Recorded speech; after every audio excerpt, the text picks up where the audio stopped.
Welcome to Legal 123s with ByrdAdatto. Legal issues simplified through real client stories and real-world experiences. Creating simplicity in 3, 2, 1. Welcome back to another episode of the Legal 123s with ByrdAdatto. I'm your host, ByrdAdatto, my co-host, Michael Byrd. Well, Michael, by the way, cheers. What? We are officially legal drinking aged. Today we launched season 21. Well, I've known you for a long time, Brad, and something seems wrong with you saying you're finally legal to be drinking. Well, Michael, don't tell anyone, but I may have had a few cocktails before turning 21. Well, you're whispering, Brad. I think anyone that knows you knows that this is not a secret. But I will give you a compliment. Well, hopefully Cameron knows to stop recording for the moment. I have noticed over the years that you are a much more responsible drinker than you make yourself out to be. Shh, Michael, that is totally a secret. You're not supposed to be telling people that. All right, Michael, what is our theme for season 21? All right, let's go. As business attorneys for healthcare practices, we meet a lot of interesting people and learn their amazing stories. Brad, this season's theme is asking for a friend. We will tackle questions that practices are sometimes afraid to ask. Yes, and audience, this is a safe place. Everyone knows that if you use these magic proactive words and you say asking for a friend, we know it's not you. Yeah, exactly, Brad. We're in a trust tree. Oh, yes. Yeah, but before we talk about today's question that we'll tackle, have you heard about the latest parenting style that is trending on TikTok? Absolutely not, but I'm worried if it's trending on TikTok. Okay, it's called FAFO parenting. Oh. And this is short for F around and find out. And, of course, I want us to keep our rating, so I didn't expand on the F. Yeah. As a card-carrying Gen Xer, I have a clear impression of what F around and find out means, but what do you think it means? It kind of goes with, if you go with it and you continue to provoke me, you will face severe consequences, so don't push your luck would be my kind way of kind of explaining. Yeah, it's a very nice way of saying it. Yes. I totally agree. I do. I picture that 80s tough love parenting energy that we grew up in. Oh, kind yeah. of like, if you want to cry, I'll give you a reason to cry, or wipe that look off your face, or I'll do it for you. Oh, yeah. I did love those. The stop crying or I'll give you something to cry about was definitely one. The other 80s parenting statement I heard was suck it up, or, of course, from my Catholic mom, just offer it up. Well, a couple of other threats from that era were wait until your father gets home, and as long as you live under my roof, you'll follow my rules. And I will say the father threat, that worked like a charm. Yes. Yeah, no, that tracks. With wait until your father gets home was a terrifying threat. It absolutely made me really straighten up and kind of whatever I was up to, I stopped immediately. So I guess parenting circles come full circle now in the sense of, does FA and FO mean that persons are bringing back those old school parenting techniques? Not exactly. So Okay. I was surprised when I read FAFO. I'm not even sure if that's how you say it. When I read an article about it, it doesn't actually sound quite as harsh as what we, kind of our trigger response was. The best way I can summarize what FAFO means is it's kind of, a hardcore, edgy way to talk about parenting using a natural consequences style of parenting. Okay. Well, first off, I think it's FAFO is how I always heard to say. So not, but okay, you can do it whatever you want. But for those who don't have an army of kids like you do, what you're 10 or 15 that you have, what does natural consequences parenting mean? Well, that came in vogue sometime in the last 10 years. I remember hearing a lecturer talk about it when my daughter, was in elementary school. She's 16 now, so sometime in that era. And it's essentially a style that is not based on punishment for breaking rules, but not rescuing kids from the decisions they make. So, Gotcha. like if they cheat on a test and get detention, let them experience the pain of that and learn their lesson that Sure. way.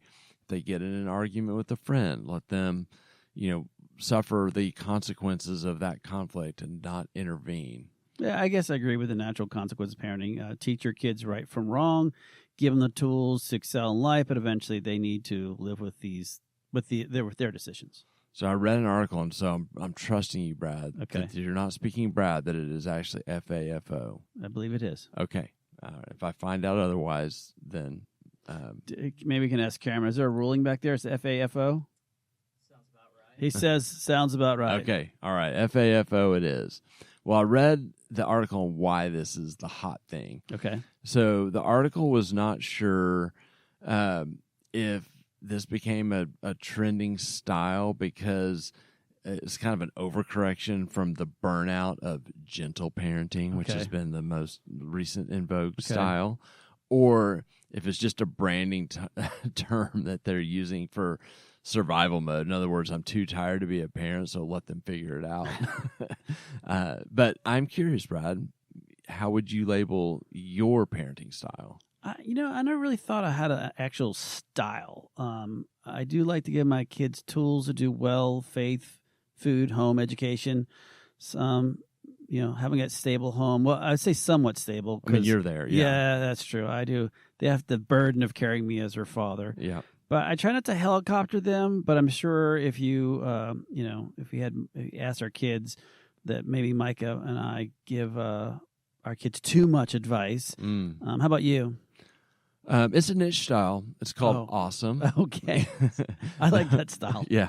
No, seriously, my kids are so spread out that I probably tried a little bit of everything along the way.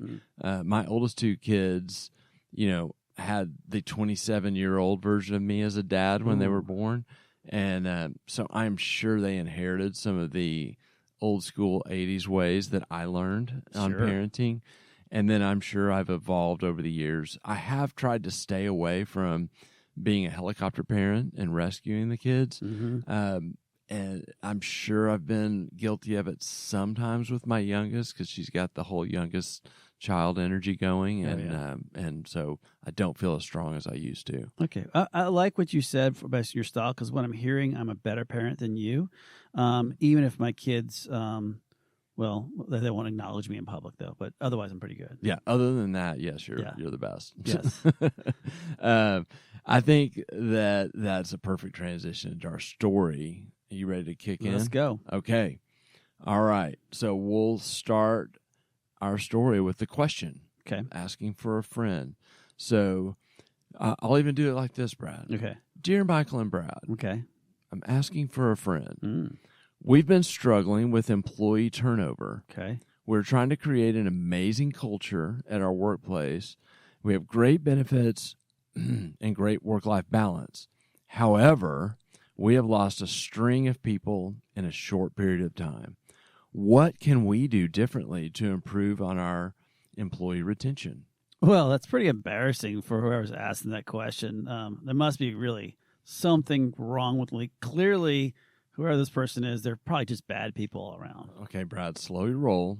There are two major problems with your reaction. Wait, I thought this was a safe place. I could say whatever I want, just between the two of us talking, right? Well, now there's three problems. Okay. So let me talk about the first one and the one you just brought to light. Okay. So the purpose of our season is not to judge people for their questions. No? Yeah, no, we're not. Okay. We're not here to do that. No judging. Got it. And on a related note, saying this is a safe place or a trust tree does not mean you get to say whatever you want. What if I say no offense and then say something that's embarrassing to whoever's asking this stupid question? Is that better? No. But I said no offense. I know. You're still trying to use the trust tree like as a shield to say whatever you want. Okay, it doesn't work. But here's the second problem. Okay. And this is going to be kind of embarrassing for you, is that you're actually making fun of yourself, Brad. What? Because today's story is a question that we're asking because it's a story about our own journey at ByrdAdatto with employee turnover. Wait, I take back whatever offending things I said. Sounds like a very good question, and clearly just based on hearing it, you're the villain of the story, and I think I'm the hero, correct? Well, I know that in your brain that you're locked in, so we'll just move forward.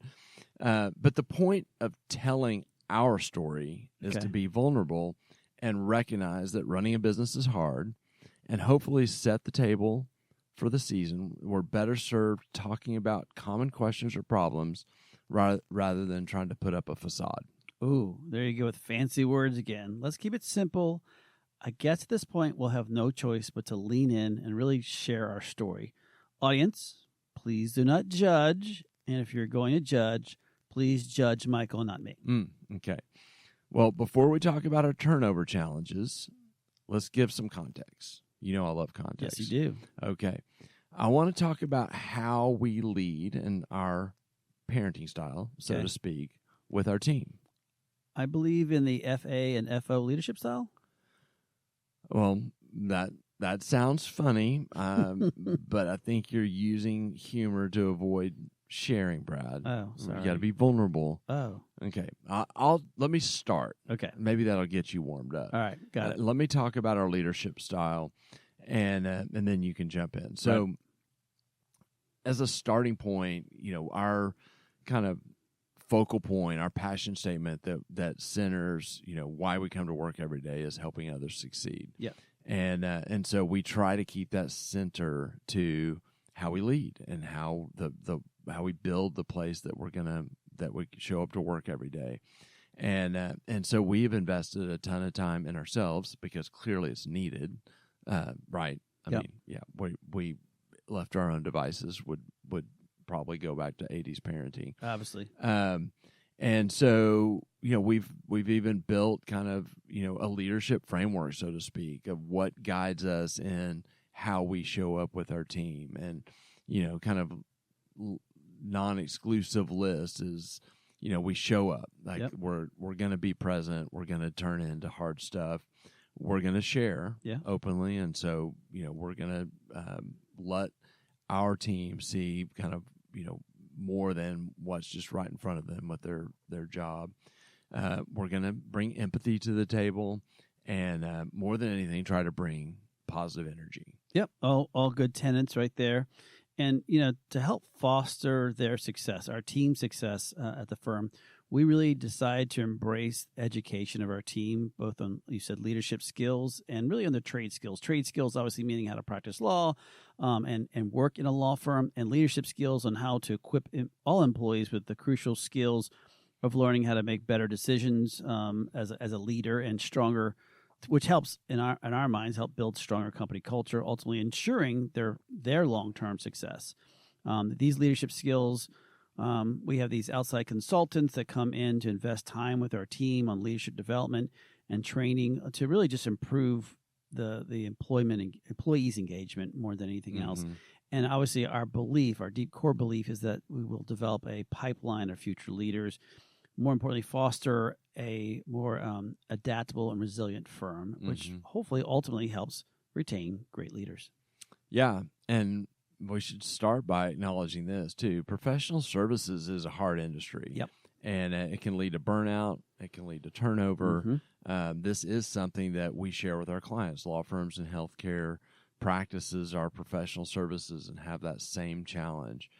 But Brad, talk about some of the benefits that we've implemented here to kind of try to create that positive work-life balance. Yeah, I mean, based on many studies, we've looked at some of these top benefits that most employees want is a balance in work and life and ability to grow in a business and having training and education as part of that. I'm sure they want to be paid well, too. Of course, that goes without saying, which is why our vision is really to create this modern law firm committed to really ensuring relationships and fostering growth through education. As such, for instance, we no longer have billable times for our attorneys and paralegals. We have a 4-day work week. We spend a lot of time on leadership development, including we actually have an off-site every single year. We take the entire firm, we shut down really to focus on that education and leadership. We also have a mentor program for all the attorneys and the staff, and all of which is, again, for us to develop really a cultural centric workplace? Well, this is starting to sound like a podcast for recruiting. That was not that hard, right? After all, right? Well, so far all we've done, Brad, is brag about what we're proud of, which is the system that we built and what we do to try to have a great place for our employees to work. But now comes the part where we have to be vulnerable. Vulnerable like mean streaking, like I take my clothes off? Is that what that means? No, for everyone's sake, Brad, please keep your clothes on. Okay. That's not what being vulnerable is. Okay. In about a 3-month span, we lost 3 paralegals and 3 attorneys, and actually lost a couple of team members for different opportunities, so to speak. It felt like every week the hits just kept on coming. Yeah, and it's really hard to lose people, especially when you care about them and you see these future leaders of the firm in the healthcare industry. And obviously for us, I think I can say this, we're happy for them personally because almost everyone had left this because they had something that they were interested in doing. But it's crushing to lose them as a colleague. Yeah, and when employees start leaving, it feels contagious. Yeah. The challenging part is that on the surface, every employee has their talk track as to why they are leaving, and it all resonates. Like you want to be like, oh yeah, I get why you're doing this, and yet it kind of all falls in the spirit of it's not you, it's me. Better opportunity, different field, starting your own business, going to law school, all these things that are good things, but yet it's still happening. You're losing a lot of people, and what's that common denominator? Yeah, actually, weird is they actually all told me it was you. Oh, that's weird. They told me the same thing, that it was you. Interesting. Oh, but I also agree that once a person leaves, especially someone we all love having the firm, if it feels like a kick to the mouth or your teeth, it starts this impact where others start wondering, they really like that person and they don't want to see them leave, and then they start thinking about how does it impact them, and so they start thinking like, oh no, now that they left, I have to take on more work, and so overall now you're fighting to keep up the morale high as people are walking out the door. And I think the personal challenge for business owners, at least for me, and I know for you, Brad, is that you want to believe it's not you because you're so proud of your business, and so it's easy to take their kind of talk, explanation as to why they're leaving at face value. You want to grab onto that, but we knew also there had to be a connection, right? I mean, in our circumstance, a lot of the people who left were also close with each other on a personal level. Yeah, the idea is if you're leaving, maybe I should consider other options. And why do you think they left, Michael? Honestly, well, I mean, we can never know for sure. There's this balance of trying to find the information you need to reflect and improve, and then moving on with the team you have so that you can go forward with the business. I believe ultimately that this kind of contagious theory does have some merit. I think people start to think and consider what they want when they see someone else leave. And so it opens that door. And, we as employers are working diligently to close the door by trying to look out for the team that is still there, and by finding new team members and kind of creating that harmony again. Yeah. I agree with you in the sense of like that starts being the asking the questions, is the grass greener on the other side, that, you start seeing that kind of mentality, as you said, the contagious theory, and finding the right cultural centric person once a person does leave, finding that replacement that you just mentioned, finding that right cultural centric person. It's not easy. You're basically opening your front door. You don't want any person walking in since you're trying to protect that team. So unfortunately, it can be a very slow process trying to find that right person to replace or to help grow in that role. Yeah, and let's talk about the silver lining, because there is, and I think as an encouragement to other business owners when you go through this, is it created an opportunity for us to step back and reevaluate how we do things as a business. Like what are the things that we can improve on in kind of the new version of our team? Yeah, and we've said this before. With change comes opportunity, and taking a step back and thinking about what else could be true when someone leaves is the first thought I think that comes to most people's mind anyway.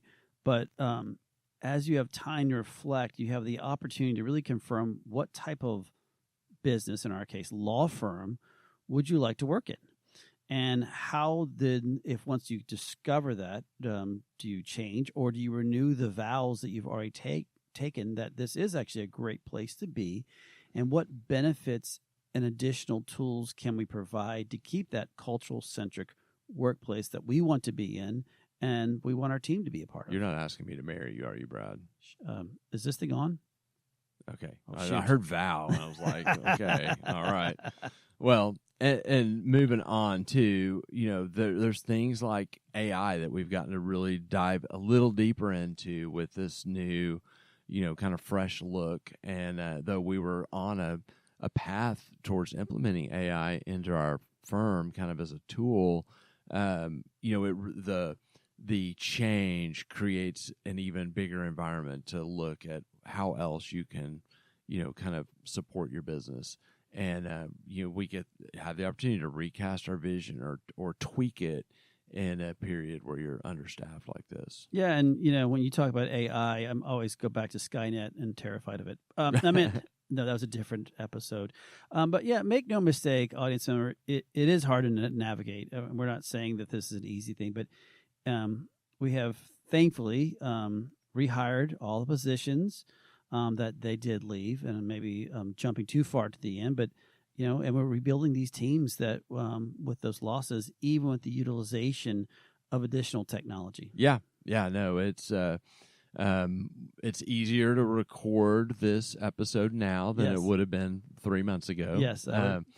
So why don't we let's go to break, and then when we come back, let's talk about some legal considerations with employee retention. Many business owners use legal counsel as a last resort rather than as a proactive tool that can further their success. Why?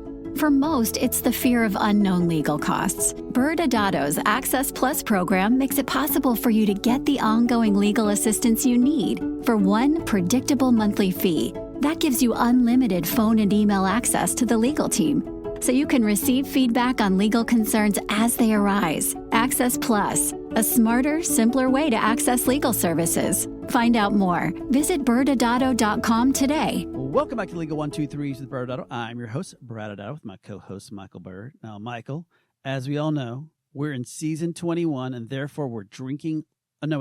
We're not drinking and recording a podcast. Yes. But in season 21, we are focused on asking for a friend. In this first episode, we're really asking ourselves, as the friends, to really try to figure out how to set the tone for the season of really being open and honest with these hard questions that sometimes you have to ask for your friend. Yeah, and so the quick recap of our story is we kind of patted ourselves on the back with our strategy for a great culture and great workplace, and then despite that, Brad caused a bunch of people to leave.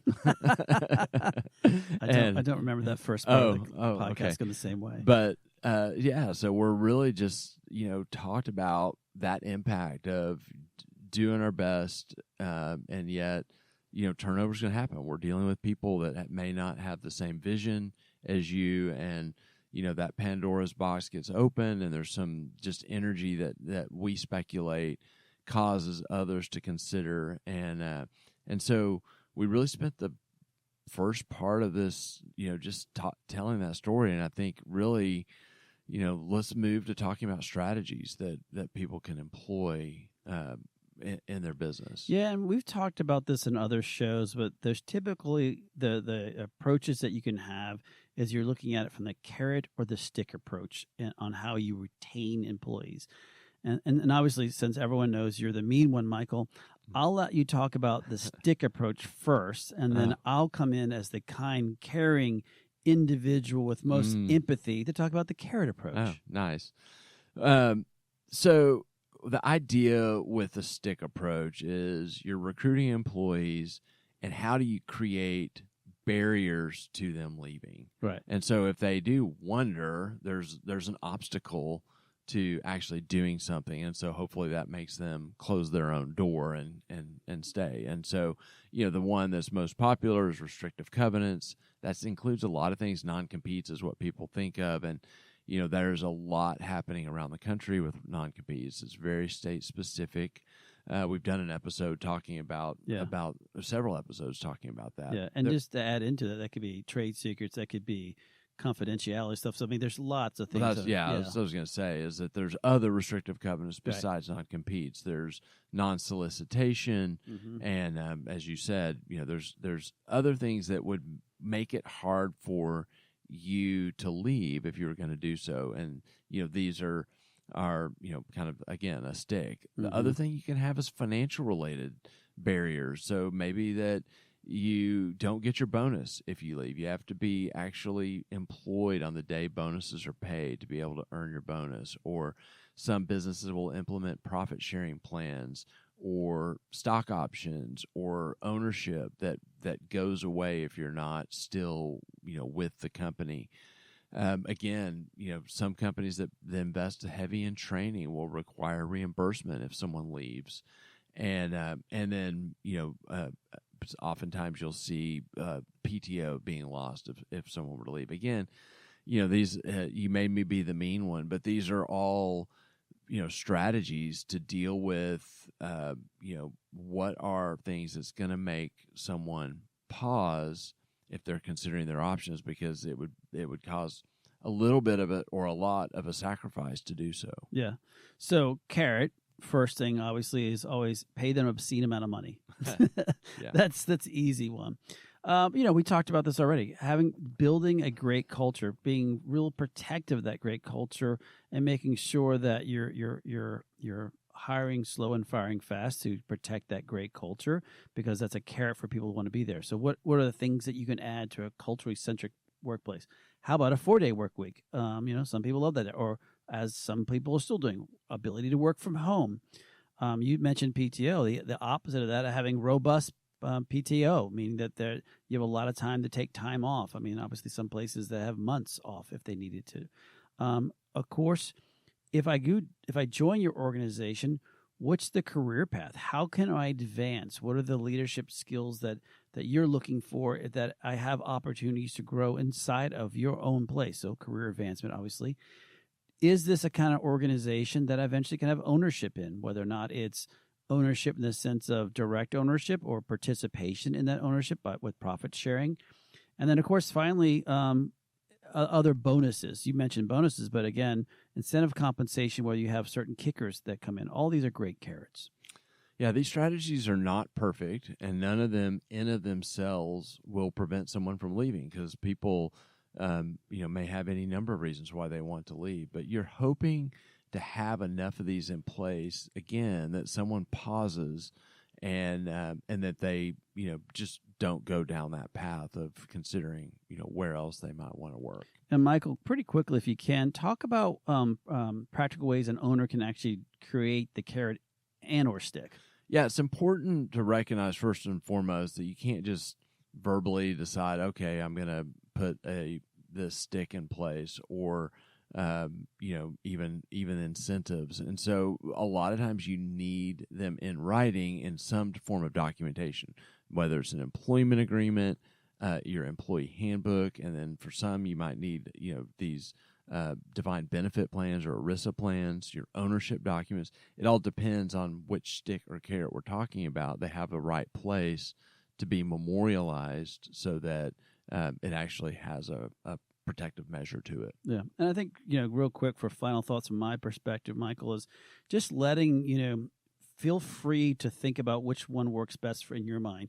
We've definitely had clients that said, I hate the idea of the stick, and they or dislike the idea of the carrot. I mean, doesn't one or the other, you can do both, but it's the style that works best for you that you want to enforce or to grant.